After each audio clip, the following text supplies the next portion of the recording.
Hello to one and all. So the topic that we're going to cover up today is Chapter 1, Challenges of National Building. Now, what is this chapter all about?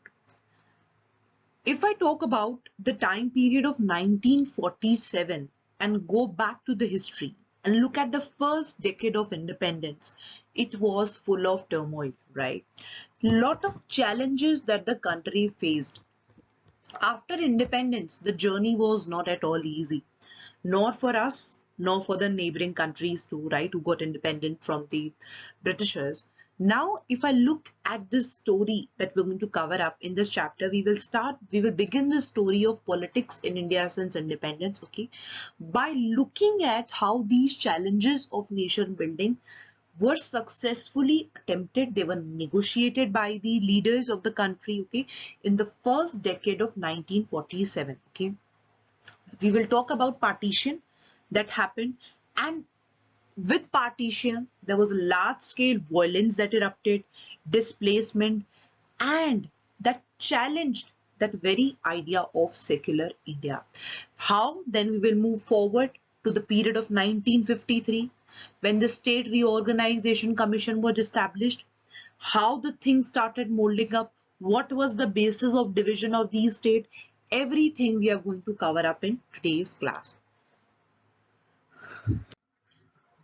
Okay, so these are images of a very famous speech. Okay, it is to the day of midnight of 14 and 15 August 1947 when India attained independence. Okay, so Jawaharlal Nehru was the first Prime Minister of our free India. He addressed one of these special sessions of the Constituent Assembly at that midnight. And this famous speech of Jawaharlal Nehru is known as A Tryst with Destiny, a very, very famous speech given by Jawaharlal Nehru on this day when India was the next morning that India was about to have a freedom, right? So this was the moment that all Indians were waiting for, okay? If we look at our national movement, lot of bloodshed, lot of people sacrificed their life to achieve what India was becoming on that day. So this was not at all easy. So what were the agendas of this new form of India? Lot of agendas if I talk about. So working towards the poor's, towards the disadvantaged sections, right? So poor's, disadvantaged sections, women's, lot of areas that India needed to develop now. Because India was no more the same that it was 100 years back. Lot of things that India need to revamp. The people who were dying due to poverty, they needed to be lifted up. So famous speech by Jawaharlal Nehru. Okay, so this was not easy. Why? If I talk about India, so India was born in very difficult circumstances, very difficult situation India faced, okay?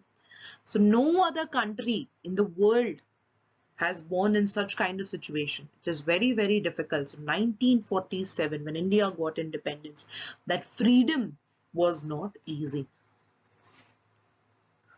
If I talk about partition, freedom came with the partition of the country. So it was in this situation that independent India started its journey to achieve several objectives. Okay, we will also study about the 5-year plan, also a little bit glimpse about it. Okay, so yet whatever the turmoils, whatever the challenges that were ahead of India, all the leaders and all the people of the country united together, right? I would say to fight with what India had become.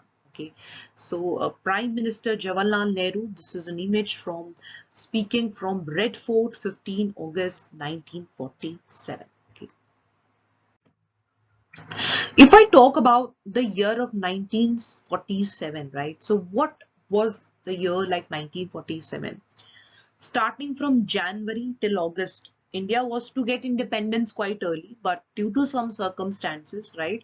So it was decided in 1947 would be, August 1947 would be the time that India will finally get independence, and India, the Britishers will move back.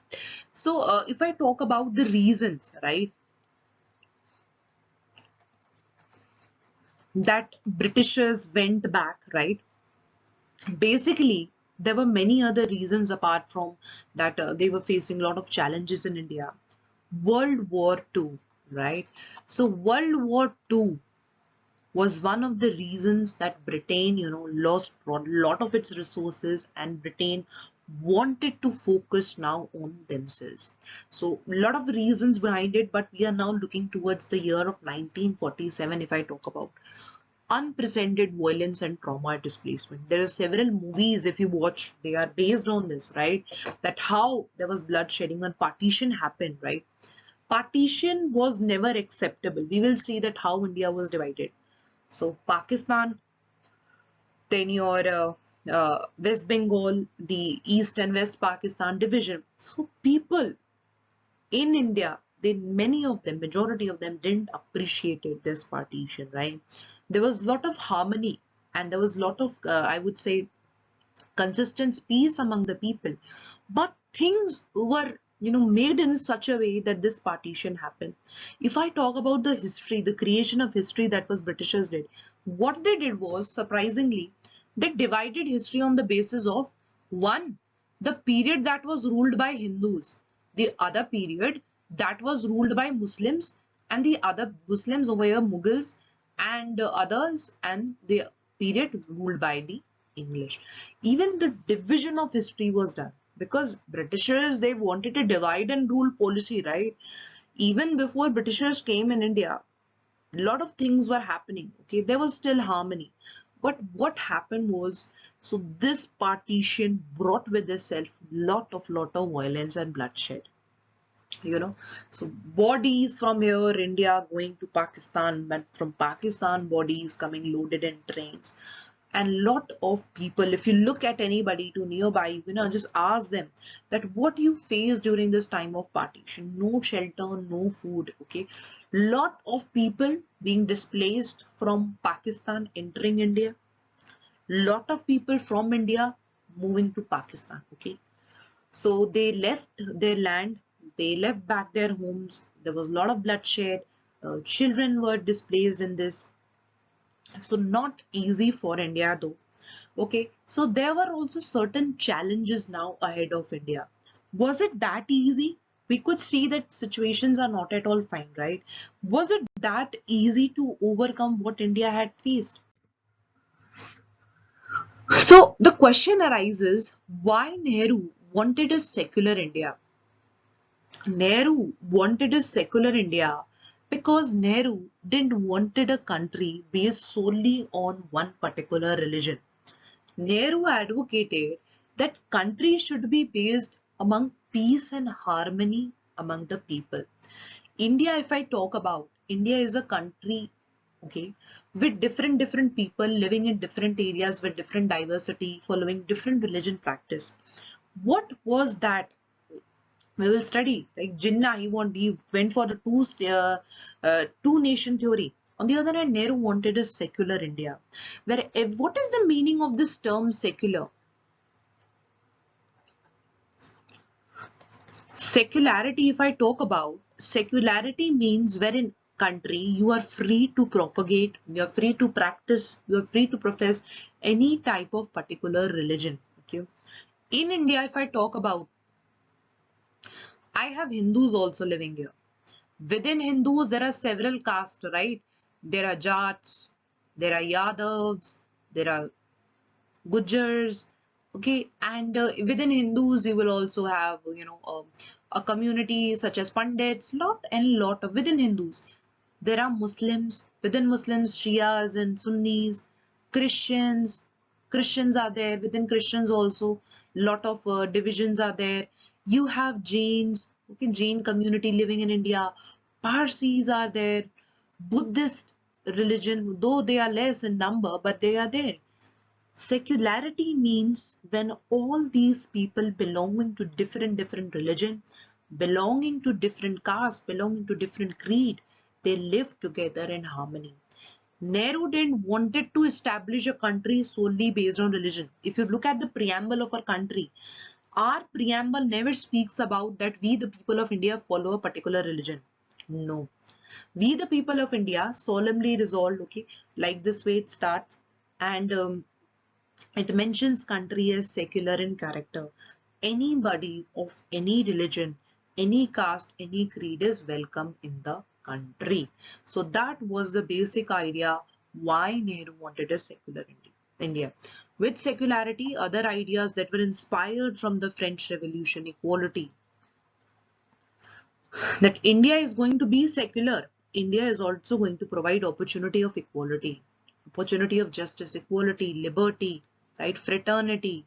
Fraternity means what? Brotherhood. Everybody is going to live in peace and harmony. That is what a definition of secular India is. If we look at India today, no other country in the world would be witnessing such a diversity. It is only India where we can see people living in such peace and harmony. Okay. Now, the independent India, if I talk about, it faced three challenges. What were those three challenges? Okay. The first and the immediate challenge was to shape a united nation. Okay. And that is what do I mean by shaping a united nation? A very important term comes over here. That is, India wants accommodation. If I talk about India, didn't India accommodated lots of people? Okay, some from northeast, some from middle. India belongs to each and all. So first challenge was shaping this United Nations. So India was a land of continental size and lot of diversity. Look at the languages that people speak here. I might be fluent in Hindi and English. You might be fluent in Gujarati, Hindi and English, Marathi, Hindi and Malayali, Mandrasi, Andhra, right? Nepali, Sikkim language, Gujari language. There are lot of languages that are spoken in India. Still maintaining that unity, right? That was the first very basic challenge, okay? Because this United Nation has to survive for long. The longevity of is very important, okay? So partition, if I talk about, it was the worst fear of the people. Because seeing that your neighbors now, suppose if I am a Hindu, I'm seeing my neighbor who's Muslim, we have been living for years, for generations, but now they are moving with their family. Not easy, right? There were lots of riots here and there, a lot of things. So several questions started propping up, that what would it mean to reject all regional and subnational identities? Okay, and there was an urgent question, how was this integration of the territory of India is to be achieved?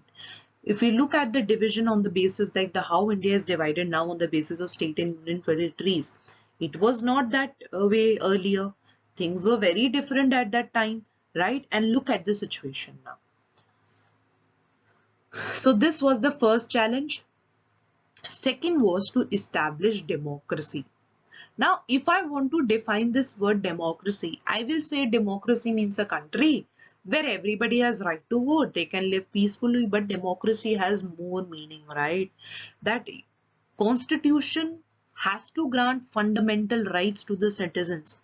And these rights have to be extended to all, irrespective to what religion, caste, sex they create, they belong to, male, female, everybody, transgenders even, right? They have to be accommodated in the society. That is the meaning of democracy. So when India, it was decided that India will be moving forward with the parliamentary form of system, or we can say representative democracy, that India favored for. Why did India went for the US model of a presidential system of democracy? Simple reason is because India, an Indian leader, specifically Dr. B.R. Ambedkar, he said that if you talk about US and about India, so India was already familiar with this parliament system. On the other hand, the presidential system that is followed in USA, India is not at all versed with that, right? And accepting that model is quite difficult for India. Why? Because that presidential system works more on stability, right? That stability of the system should be there. India wanted more responsibility. A more responsible government should come into play. That was the reason that India decided to move forward with the parliamentary form of government, right? This features that, features of rights, the features of representation, they all are, they politically complete this parliamentary system. Okay, so that is what is the meaning of democratic framework. So a democratic constitution is necessary, but it is not sufficient for establishing a democracy. Why? Because there are several challenges associated with that. If I talk about Article 21A, education, Article 21, right to life, right? Still there are lots of things that we cannot say a democratic constitution will establish a democracy. So the challenge was to develop that democratic practice in accordance with the constitution. That was the second challenge. Third challenge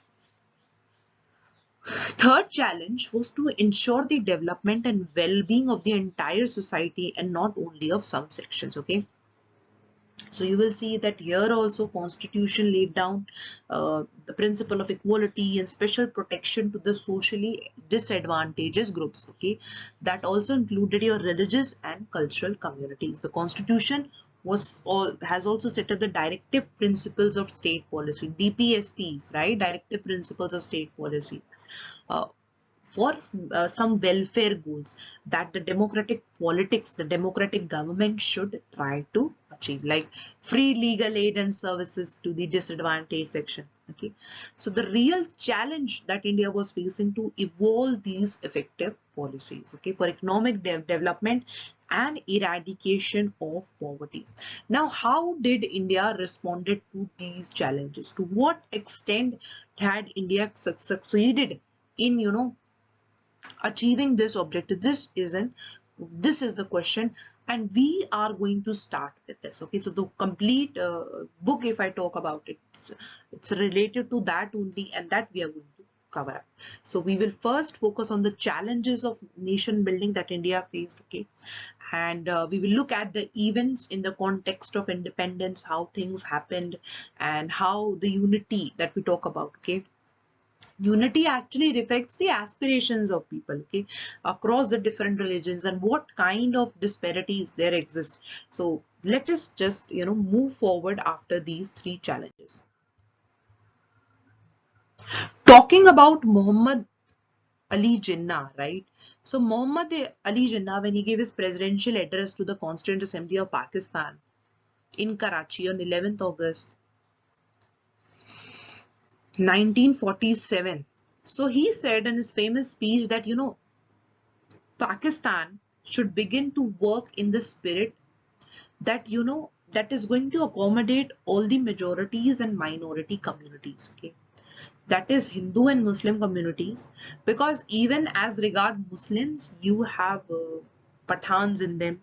In Muslims, you have Punjabis, Shia, Sunnis, lot of people are there. Okay, so he said that people would be free to go to the temples, and that is what was the basic aim when Pakistan was created, right?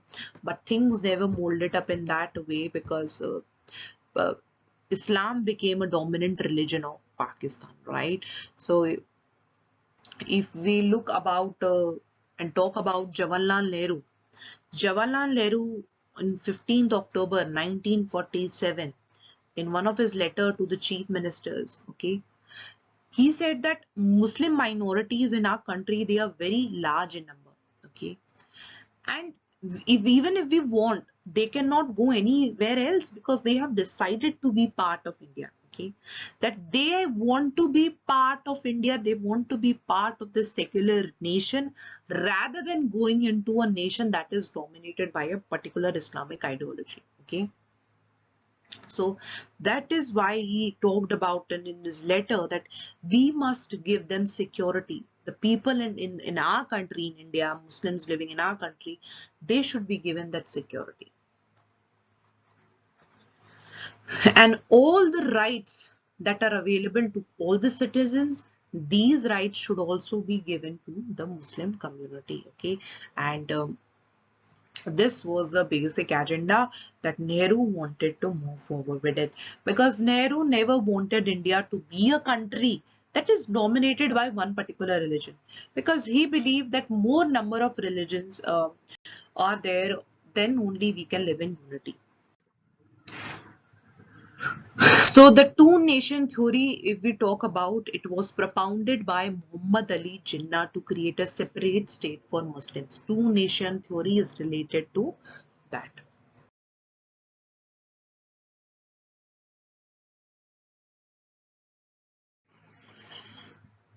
Now, partition, displacement, and rehabilitation. If I talk about the time of partition, on 14th and 15th August 1947, two nation state, that is India and Pakistan, they came into existence.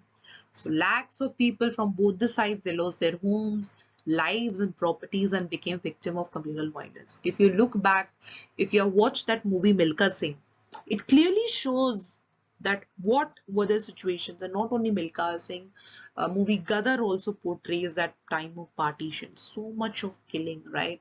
Women were the worst victim, women and children, right? So wars never create peace. They only create a lot of violence, right? So according to the two nation theory advanced by the Muslim League, okay, India consisted of not one but two people, that is Hindus and Muslim. That is why it demanded Pakistan, creation of Pakistan, a separate country for all the Muslim. That was the basic agenda of the two nation theory. Okay, so the Congress, if I talk about, Congress was never in favor of this, that such displacement should occur. They opposed the theory and the demand and the creation of Pakistan. Okay, and but several political development in 1940s, if I talk about what after the Quit India movement, okay, political competition started between Congress and the Muslim League, and the British role into that finally led to the creation of Pakistan. So on the basis of Muslim majority belt, West and East Pakistan was created, which was separated by a long expanse of Indian territory. Look at where Bangladesh is now. Look at where Pakistan. That was a complete Pakistan, but finally Bangladesh was liberated. And talking about the contribution of Khan Abdul Ghaffar Khan, he was also known as Frontier Gandhi. Important, who was known as Frontier Gandhi? Khan Abdul Ghaffar Khan. He was the undisputed leader of the Northwest Frontier provinces. Okay, so despite his opposition, it was merged with the Pakistan. So Punjab, the portion of Punjab and Bengal, it caused deep trauma, deepest trauma of partition, right? It cannot be forgotten right now. Recently in the newspaper, there was an image showing two brothers who are uniting after so many years, almost 60 to 70 years. One left for Pakistan and one for India with his mother. So we could see that pain still remains, okay? So consequences of partition, if I talk about, they were not at all very simple. Now, what was the process of partition?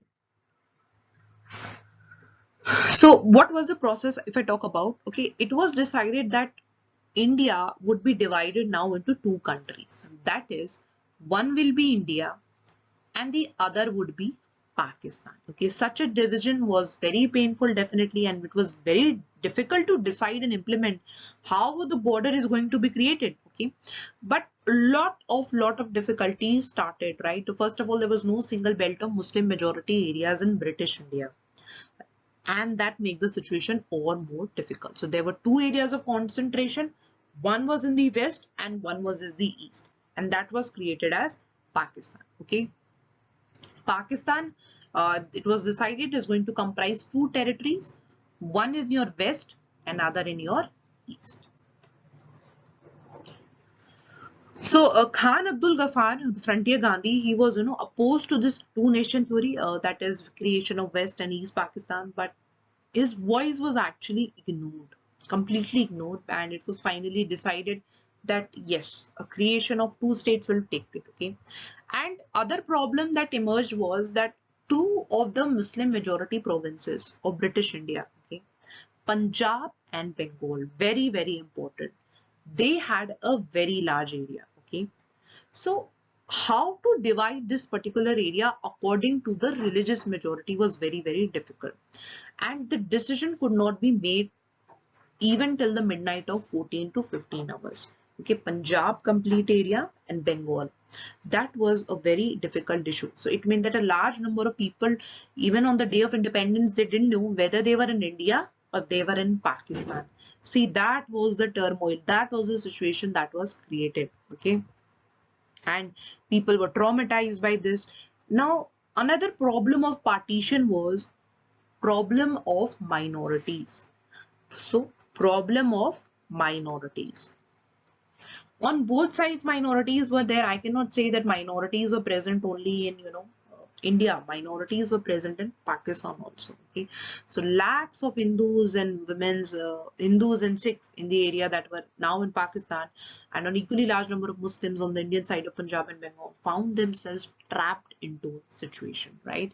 So refugees, when they landed up here in India, they were provided by a lot of help by the Indian government. Okay, and you could see that the year of 1947 was the year of one of the largest, most abrupt, unplanned and tragic transfer of population history, that is, and minorities, they started fleeing their homes, and temporary shelters they were taking in the refugee camps. So women were abducted, they were raped, they were attacked and killed, and they were forcibly converted to other religions also. And political and administrative machinery failed on both these sides. So there was a huge loss of lives and property, communal violence, no limits, complete violence, and integration of this country was not that easy. We just talked about West and East. Now, what were the challenges of nation building for Eastern and Western regions? So, when it was clear that now country is going to get partition, right? There were attacks both in West and both in East, okay? The attacks were in such a huge scale that nobody had anticipated that such a kind of situation would occur in the country. And very soon, which started as a small violence, the violence was out of control. Complete bloodshed throughout, okay? And the minorities on both the sides, no option was left except to leave their home, okay? And within they were just given that, okay, you have 1 hour, 2 hour, half an hour to leave your home, and you have to leave everything and run for your life. That was the only option, that we can say the challenge of nation building for Eastern and Western region. Now, talking about the time of partition, right? So administrative concerns were there for sure, right? How to administer the country. With it, I can say yes, there were some financial strains also that the country was facing. But there was another very deep issue. What was that deep issue? Now, if I talk about the leaders, right? So the leaders of the Indian national movement or the Indian national struggle, they did not believe in the two-nation theory at all. They never believed in this partition. But still partition has taken place. Now the country is divided. And did that make India a Hindu nation automatically after division? That was the basic question that was asked. Okay. So even after that large scale Muslims migrated, right, and created Pakistan. Now, if I talk about the time period of 1951, the Muslim population in India, it accounted by around 12%. That how can you say that India is completely a Hindu nation? Definitely not. Muslim people, but the people of the Muslim community are still part of it. Okay, so the government of India treated Muslim citizens and other religions as minority. Can you consider them a minority? Okay, lot of questions started coming up, and every question related to one fact. Now what? Okay, so conflicts among the leaders, among the Congress, okay, Nehru, Gandhi, Ambedkar, three very famous personality, different perspectives on everything, right? A lot of competition started happening. We will see that lot of things were coming up, and it was becoming really very, very difficult to manage, okay? So if I talk about the politic interest, So there were competing political interests which are behind these conflicts. Okay, the Muslim League was formed to actually protect the interest only of the Muslims. On the other hand, leaders like Nehru, they wanted a secular nation. You will see that separate Muslim nation, the demand for separate Muslim nation and accepting that was not at all easy. There were organizations also during that time. What were these organizations doing? They were trying to organize the Hindus in order to turn India into a Hindu nation. That if Pakistan is being created as Muslim nation, why not India be created as a Hindu nation then? That was the question. Okay, but many leaders or Indian leaders believe that no, this won't be actually right, because India must treat persons of all religions with utmost sincerity, peace and respect. That was the basic agenda behind this. A lot of challenges over the period. Now, role of Mahatma Gandhi, we have seen role of Mahatma Gandhi in several movements. He has played very great and significant role. If I talk about this particular day, 15 August 1947, okay, where was Mahatma Gandhi? So Mahatma Gandhi actually did not participated in any of the Independence Day celebration. So he was in the Kolkata that time when riots were going on between Hindus and Muslims. Okay, and Gandhi was completely saddened by the violence that erupted in the country due to the partition. What Gandhi wanted was non-violence. Gandhi favored satyagraha, right? And he lived and worked for that considerably. Today, India got independence, but at the cost of so many lives again. Okay, and he believed that whatever he has worked till time has completely failed. Okay, and he wanted the people to give up the violence. Okay, that Hindu and Muslim violence. Okay, and he went on to persuade both the sides, Hindus also, Muslims also, telling their leaders to stop it. Okay, so his presence in Kolkata, because Kolkata was witnessing that partition. So since he was there in Kolkata, it is believed that his presence, it calmed down situation to a great extent, and he tried, because he was trying his best to create that calm communal harmony. Okay, and Gandhi was doing prayer meets, and but this was short-lived because the riots were, they erupted once again, and Gandhi then finally had to resort to a fast. That he went to a fast, and he decided that until and unless the situation come back to normal, he is not going to he is not going to break his fast. Okay, so next month after India got independence, okay, Gandhi moved to Delhi, and in the another month also in Delhi he saw again the same violence that erupted in Kolkata. Now he was, one thing that concerned Gandhi, that Hindu and Muslims, you are dividing a country, one complete country on the basis of religion. But what should be done is that whatever it should be done, the main thing is that the dignity of every citizen should be respected. Okay, so he was concerned that what relations will future hold for India and Pakistan. That was the basic concern. So Indian government decision and the financial commitments that were made to Pakistan, Gandhi was not at all happy with it. And finally, in his last fast that he took was on January 1948. Okay. Now, with this fast, one thing happened was that the communal tensions they reduced to a great extent. We could see that they, reduced in good number, and the government of India agreed to give it dues to Pakistan. So Gandhi's actions were, however, not liked by all, appreciated by all, that why he is favoring so much to Pakistan. Okay, and extremists, if I talk about in both the communities, they blamed Gandhi for this, but the basic purpose of Gandhi was to reduce the violence. Okay, and many people, he were disliked him, and he wanted to take revenge. Okay, or those who wanted India to become a Hindu country, just as Pakistan was Muslims, right? Lot of criticism Gandhi faced. So Gandhi was actually, if I talk about, accused for favoring Muslim people. Okay, and Gandhi, what was the thought of Gandhi? That these people are being misguided. That is why they are not able to understand my perspective. Okay, because Gandhi wanted a country based on what? Based on love, peace, and harmony. Okay, and Gandhi's idea was a Ram Rajya, a stateless society where state is not present, but things were turning out quite different. Okay, so finally on 30th January 1948, one of the extremists, Nathuram Vinayak Godse, he killed Gandhi during the evening prayer meet. And what was that? That was something that he wanted to take revenge of. That why are you supporting Pakistan? So this was the time when Gandhi lost his life, and the struggle, his long struggle, came to an end. Okay, and if I talk about Gandhi's death, what effect did it bring into country?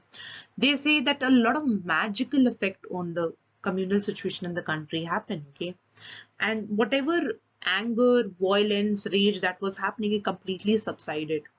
Everything subsided. Okay, and people were back, and the communal politics, it began to lose its appeal, because a leader who worked tirelessly when he came back to India in 1915, and such a journey he covered, working tirelessly for the communities, not just one Hindus, Muslim.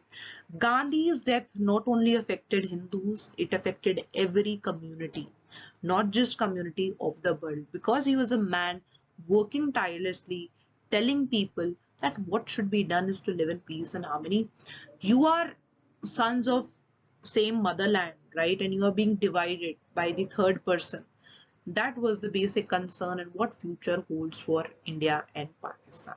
This was something related to the partition time and till the period of 1948. Now India is independent. We are seeing lot of situations happening in the country. The another very important question that was raised was integration of princely states. How will the princely states be integrated into India, right? If I talk about there were two type of provinces in British India.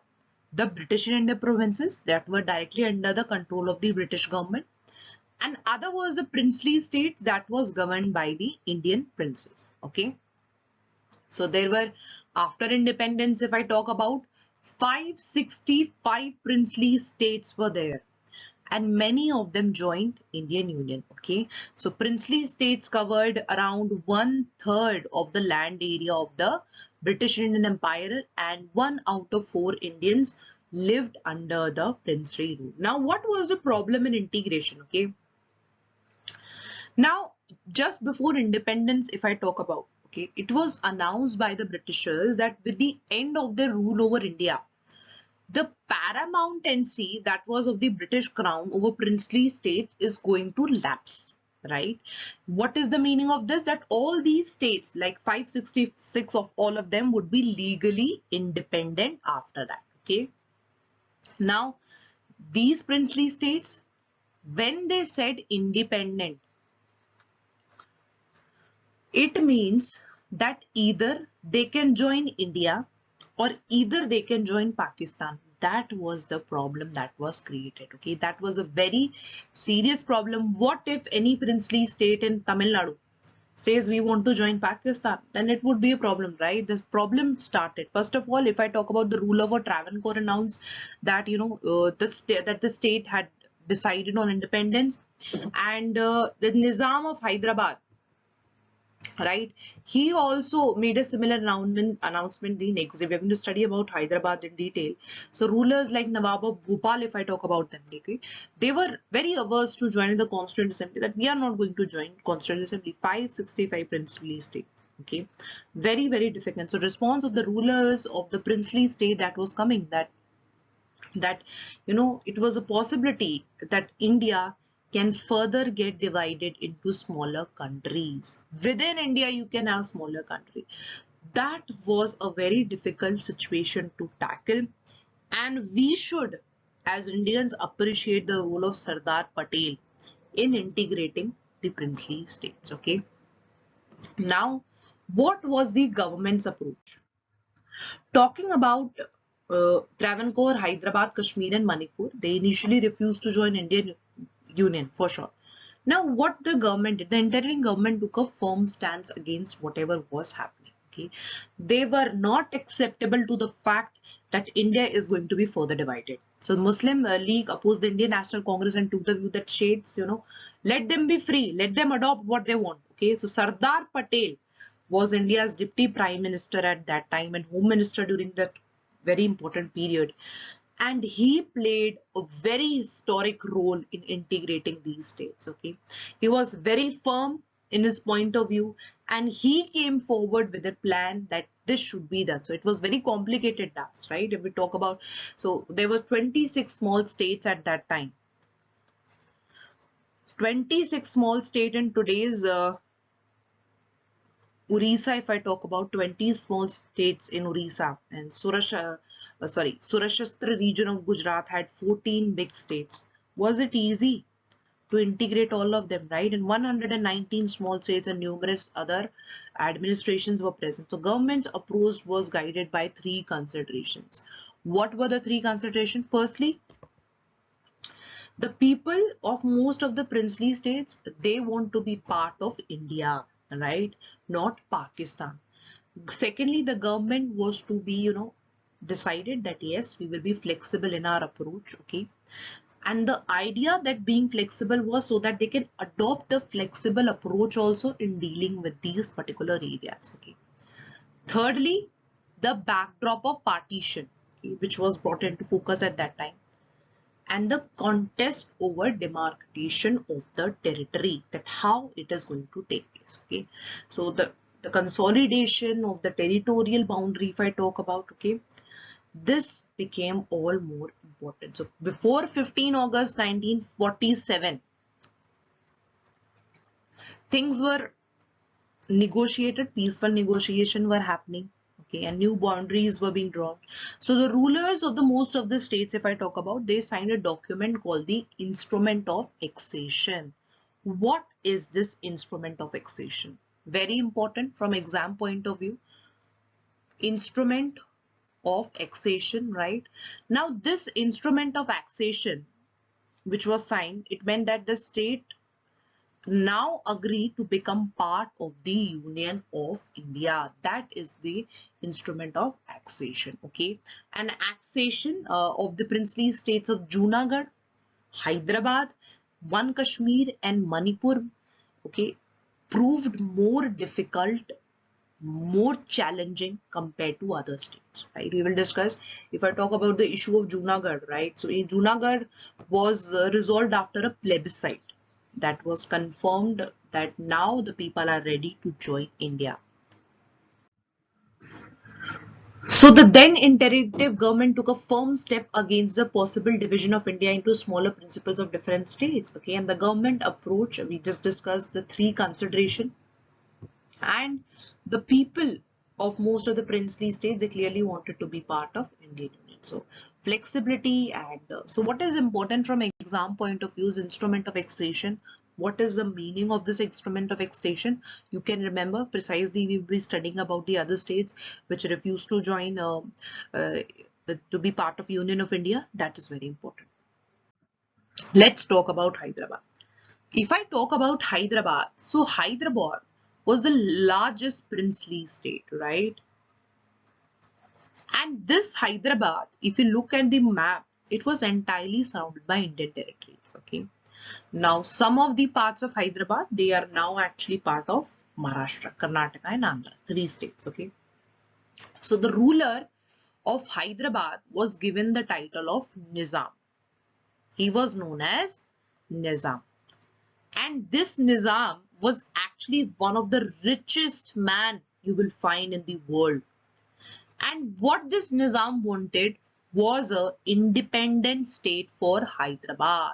Okay, demand for a independent state. The demand for a independent state. And he entered into one of the agreements. Name of the agreement is Standstill Agreement. And this standstill agreement happened in November 1947. Okay. So for a year, the negotiations kept on happening and finally standstill agreement was signed. Okay. Now, When this agreement was being signed, so there was a movement of the people living in Hyderabad that started against the Nizam's rule. And people gathered that momentum to fight against the Nizam.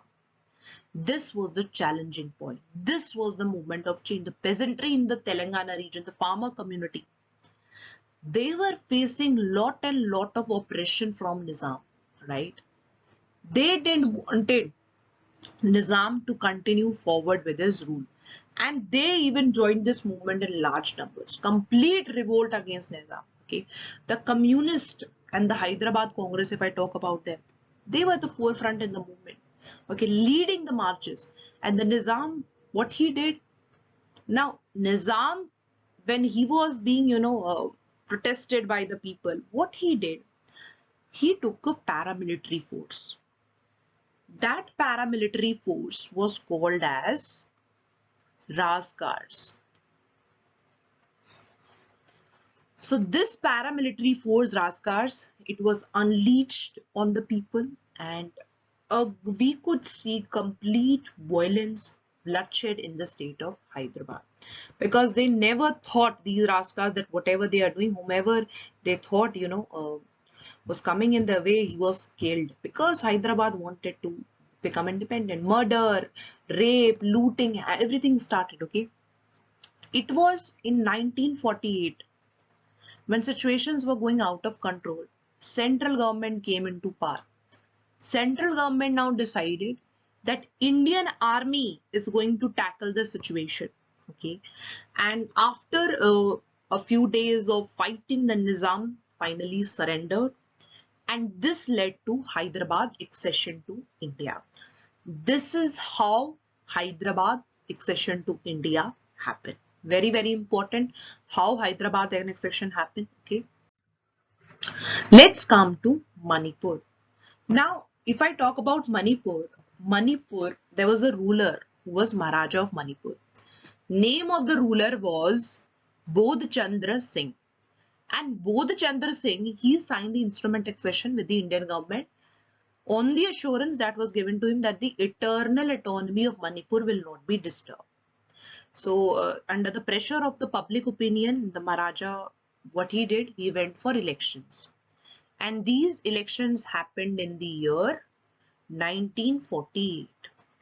And when these elections happened, what happened? It got converted into a constitutional monarchy.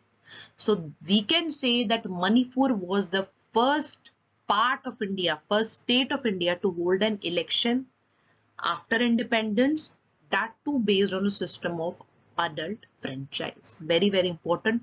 Which state was that? That state was Manipur. Okay. Now, if I talk about the Legislative Assembly of Manipur, sharp differences started occurring. Okay. Now, talking about Congress, state Congress, they said that why not merge with India? If I talk about state Congress and the other political parties, they were opposed to the decision that why to join India. Okay.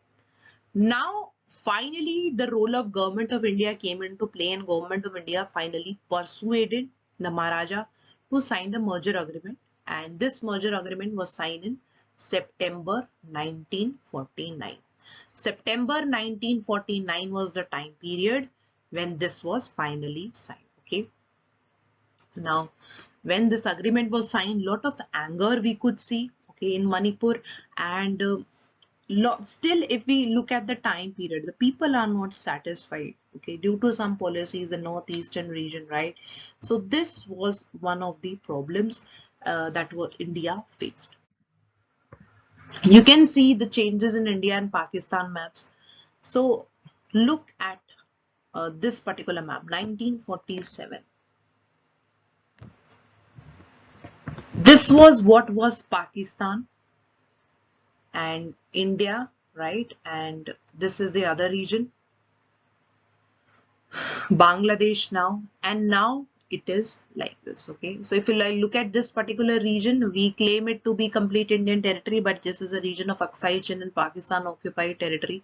So actually it is not part of India, because we consider it to be a part of India, but lot of conflicts are happening and still the issue is not resolved completely, right? So look at the map. Okay, map is very significant and important. So you can see that so Bangladesh, finally it was liberated, and India helped Bangladesh to have that liberation. And Bangladesh, recently only we paid tribute to the soldiers of India that died in fighting for the Bangladesh. Okay, so 1947 and now India before and after partition. If you look at the map clearly, the areas that are in yellow, these are the British Indian states. The blue one, these are the princely states. See, Jammu and Kashmir, complete. Then you have your Gujarat, Junagadh is over here. Hyderabad, see, Hyderabad is one region. Now in the previous map, we show that this particular place is empty, right? It was white in color. Why? Because it represents Hyderabad, Nizam. We just read the story. Okay, the map is very important over here. Look at the region. What was India? Completely divided. British India, right?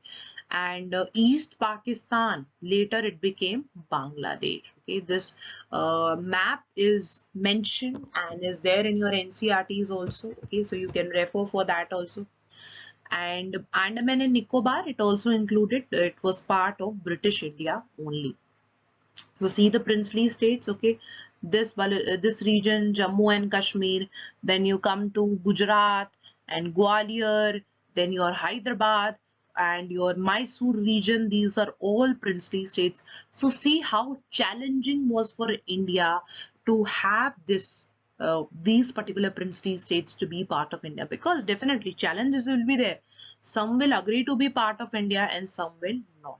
So the process of national binding did not came to end with the partition and integration of princely state.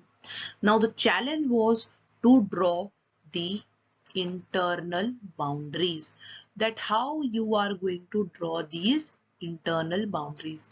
Is it easy? That if I talk about during the colonial rule, the state boundaries were drawn either on administrative convenience or simply coincided with the territories. There was nothing proper sort of thing. Okay, so our national movement had rejected the divisions, and they were considered as artificial in nature, and they were not something that India wanted to. Okay, if I talk about a very famous Nagpur session, 1920, I am talking about. So Nagpur session, what is the significance of this Nagpur session of Congress? Okay, so the principle was recognized as the basis of reorganization of the Indian National Congress Party itself, the basis of formation of states. So many provincial Congress committees were created on the linguistic basis. We have to study these linguistic basis, the demand for creation of linguistic basis and details. Okay, so things completely changed after partition. Our leaders, okay, everybody, that they thought, okay, now language would be the best way. Okay, that we should divide the country on the basis of language. But many said that no, if you divide the country on the basis of language, then more disintegration is to happen, and rather than making the country united, you are going to actually disturb the country. Okay, so it was quite postponed for a time, right? And it was decided that whatever is happening, let it move forward by that. So what happened was that the decision of the national leadership was challenged by the local leaders and the people. Okay, and they were completely challenged at that time. If I talk about the areas, several areas such as Tamil Nadu saw protest, right? So Tamil Nadu was one area that witnessed lots of protest in the region, right? And Andhra Pradesh, Karnataka, Kerala, okay, the Vishal Dhara movement. This is the movement for a separate state for Andhra, okay, demanded. What was the demand of this particular movement? That there should be a separate state for the Telugu speaking areas and the Madras speaking areas. This was the basic demand. So all, if I talk about not even single one, all political parties around the region were were in the favor that linguistic distribution should be there, and again reorganization of the state should happen on this particular. Now during national movement, if I talk about, INC recognized the demand of state reorganization on linguistic basis, but as I told you, the idea was keep keep on postponing for a long period of time. Why was it postponed? Because if you look at this fate of the princely state, that issue had not completely resolved, and we are coming up with another issue. So after a long movement in December 1952, it was Andhra Pradesh, the first state that was created on linguistic basis. Okay, and we will just study it about in detail. So creation of the state gave impetus to other state also, that now linguistic basis should be the division. So State Reorganization Commission happened to form in 1953. Very, very important. State Reorganization Commission and its recommendation. This commission, it accepted that the boundaries of the state should reflect the boundaries of different religions. Then only finally after the state reorganization gave a green flag to it, the division of states on the basis of language happened, and we will see that till 2014, Telangana, right, formation of new state took place. Let us just study that. Now let us understand this reorganization of states. So states, if I talk about,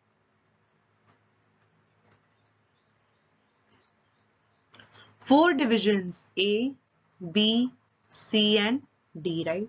So part A, what is this part A? It refers to 9 former governor provinces of India, of British India, and they were made of part A. Part B is 8 former princely states. So princely states, they were part of part B. Okay. Part C, some princely states were made of part C states, and they were governed by whom? Chief commissioners, right, which are appointed by President of India. So commissioners provinces were part of part C. Part D was Andaman and your Nicobar Island, right? It was made part of part D of the state because it was being administered directly by the central government, right? So the State Reorganization Act that was passed in 1956. Act was passed in 1956. Okay. So the states of India, if I talk about, they were originally formed as a result of historical accidents and circumstances. So for the first time, the state reorganization was constituted in 1953 and act was passed in the year 1956. Okay. And the commission was appointed by Prime Minister Jawaharlal Nehru. And who headed this commission? So Faisal Ali. So Faisal Ali headed this commission. That is why it is known as Faisal Ali Commission also. And the two other members was M. Panikkar and H.N. Kunzru. And what happened? Now, to give effect to these schemes of the reorganizations, okay, which emerged from considerations of the proposals contained in the report, the State Reorganization Act, if I talk about, okay, it was enacted by the Parliament under Article 3 of the Constitution of India. And if I talk about the 7th Amendment Act, this 7th Amendment Act of 1956.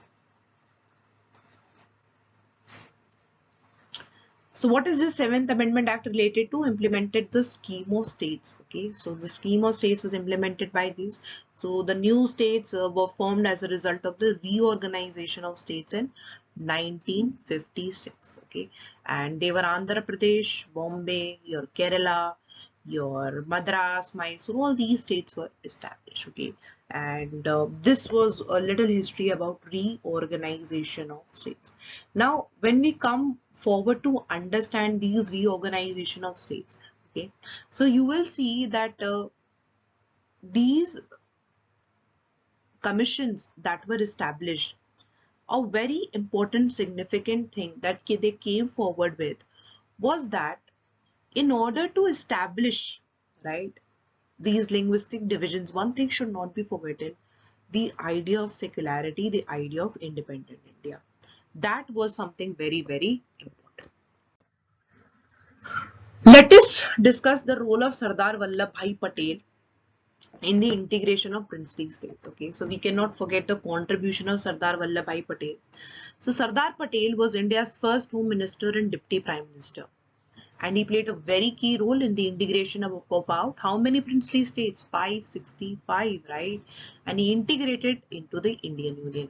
So few princely states that didn't wanted to join the state of India. So Sardar Patel worked tirelessly to build a consensus, okay, with these princely states, but did not hesitate also that in employing methods of Sam, Dam, Dand, Bhed, right? Whatever he could do to unite the India, right? So how can we forget his contributions? Now, if I talk about force, yes, Sardar Patel used force also to annex princely states of Junagadh, which was ruled by the Nawab of his time, and Hyderabad also. We just discussed the story behind that, because both of them, they did not wish to join India, right? And there was no option apart from using force, and Sardar Patel had to use force, right? So Sardar Vallabhbhai Patel, he actually stitched the princely states along with British Indian territory and prevented a very important thing, that is balkanization of India. Yes, he prevented balkanization of India. He is also known as Iron Man of India, and for playing such an important role in unification of the country. Okay, and whatever his contribution has been towards India can never be forgotten. So role of Sardar Patel is very important over here. When Andhra Pradesh was formed, so this spurred the struggle for making other states on linguistic lines. That linguistic division should be the basis of dividing the country. And this was the reason, just we discussed, that 1953 State Reorganization Commission was established to look into the question of redrawing the boundaries of the state. Okay, the commission in its report accepted the boundaries of the state on the basis of linguistic basis, and on basis of that report, it was in 1956 that led to the creation of 14 states and 6 union territories. Very, very important. Okay, so from exam point of view, or how it was formed, how Andhra, okay. And if I talk about formation of Andhra, a very important role of one of the personalities, that is Poti Shri Mallu. We will discuss about him also, right? So that how his role is a very, very important. So decision of the national leadership was, challenged by the local leaders and the people of that time, and protests started to begin in the Telugu speaking areas of the Madras old provinces, that which is presently now we call it Tamil Nadu, okay, and Andhra, Kerala, Karnataka, and finally there was no other hope left, and creation of Andhra Pradesh has to take place. Okay, Mahatma Gandhi's point of view, if I talk about, Mahatma Gandhi said that if linguistic provinces are formed, okay, so it is going to flip that regional language. It would be absurd to make Hindustani the medium of instruction in all the regions, and it will be absurd then to use English for this purpose. This was given by who? Mahatma Gandhi. Now look at the current times. We are moving forward with three language formula, right?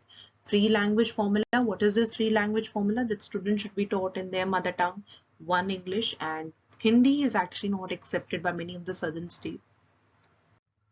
Now, Poti Shri Mallu, he was an Indian freedom fighter and revolutionary. So Shri Mallu is revered as Amrajeevi in the Andhra region, right? He is called Amrajeevi. And for his sacrifice for the Andhra region, he became famous. The reason was because he went for a 58 days hunger strike in support of having a separate state for Andhra.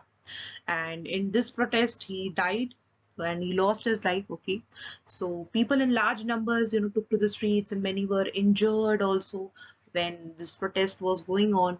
So in Madras, several legislators resigned their seats in the protest. A lot of protest was happening at that time.